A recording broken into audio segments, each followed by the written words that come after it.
remorseless serial murderer who has no guilt for their crimes is far scarier than a typical serial killer. While some murderers have made an effort to atone for their crimes, there are those killers who are utterly devoid of empathy. These are the murderers who have never shown regret for their actions. This video will introduce you to some of these remorseless murderers. Let's watch the video right now to know more. Ronnie O'Neal. Ronnie O'Neal was a suspect in 2 killings in Riverview, Florida. When O'Neal shot and killed his then-girlfriend Kenyatta Barron, he was 29 years old. He then killed their daughter by repeatedly hitting her with a hatchet. In addition, O'Neal assaulted their 8-year-old kid before dousing the house in gasoline and lighting it ablaze. However, fortunately, the young guy escaped this attack. After an assessment, O'Neal was given the all-clear to defend himself in court following the arrest. O'Neal got up to ask the 11-year-old direct questions about his traumatic statement to the authorities. Did I hurt you that night? He stabbed me.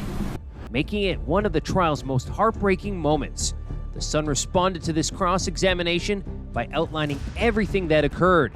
I was laying in my stomach, he had his foot on top of me, and he was holding me down. When he questioned his kid about whether Ronnie had injured him the night of the event, Ronnie's cruel behavior was evident. O'Neal contended that he only murdered Barron because she had murdered their autistic kid.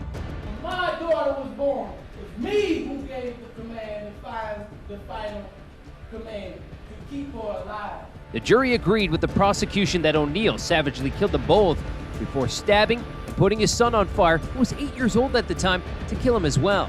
Judge Sisko described this case as the worst she had ever seen once the case was concluded. This is the worst case I have ever seen as far as the facts go. She said that Ronnie's guilt-free attitude towards his kid and his crime, as well as what she witnessed in the evidence, will haunt her for the rest of her life.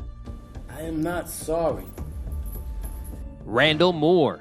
Randall Moore demonstrated a different kind of ruthlessness and a lack of remorse during his court trial for the alleged murder of Teresa Ann Lynch Moore, Randall Moore's former wife and the mother of their little boy Levi. Randall Moore had faced 3 life sentences. Moore decided to take revenge on his ex-wife after she took his child away from him. He abducted her, assaulted her sexually, and brought her to his apartment mercilessly. Moore also went below the belt to display his inhumanity and sent a text message to Teresa Ann's mother, brother, and 2 aunts. The text read, by the time they received the message, Moore and Teresa would be dead. Randall Moore resisted offering an apology for his actions even after being convicted guilty of the crime. He reiterated his assassination of Teresa Ann and insisted he had no regret for what had transpired. I have not 1 ounce of remorse for Teresa Ann's death. Moore maintained his remorselessness throughout the trial, saying that nothing as such would have happened if she could have allowed me to see my child. All you had to do is let me see my kid. Now you're never going to see her again. Keith Ferguson. Keith Ferguson, a 40-year-old man from Kalkaska County, Michigan, was convicted of murdering his wife, Tiffany Ferguson, 42, in their home and then killing her father, James Weber, 63 years of age. Police records show that Keith Ferguson shot and killed his wife. After committing this murder, Keith then took the couple's 4 children to their grandparents' home. There, he shot and killed Weber as the children ran to the neighbor's home for help. Keith Ferguson was successfully brought into custody after a 7-hour standoff at a house on Golden Road in Orange Township. Keith, who seemed like an innocent man, had a full-fledged preparation to commit this crime. He admitted to murdering Tiffany Ferguson and her father in both the first and second degrees.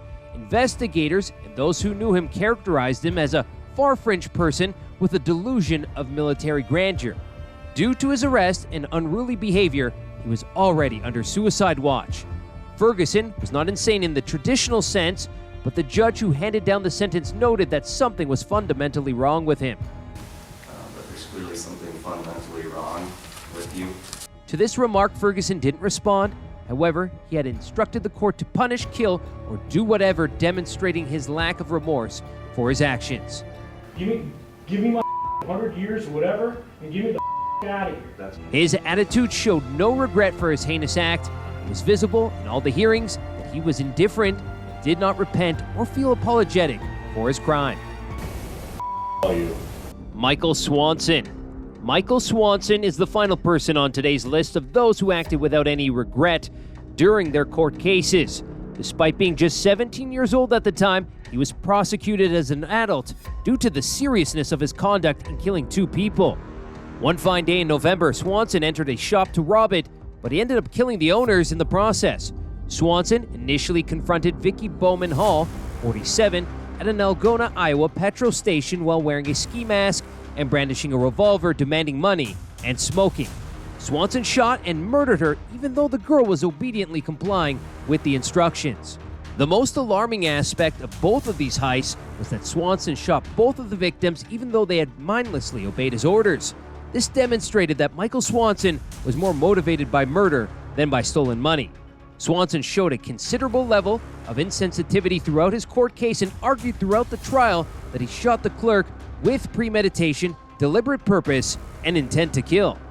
As the court trial proceeded, the daughter, one of the victims, testified throughout the court case that Michael killed the 2 clerks for no apparent reason and that his motivation was power lust.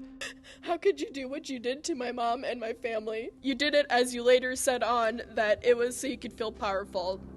Swanson grinned and laughed like a cold-blooded killer as he was given his punishment. Swanson received 2 life sentences, and 4 years into each of them, he cut the throat of another prisoner. Have I accurately portrayed your verdict, sir? Well, that's it for today's video. Whom did you find the most callous during their court trials? Let us know.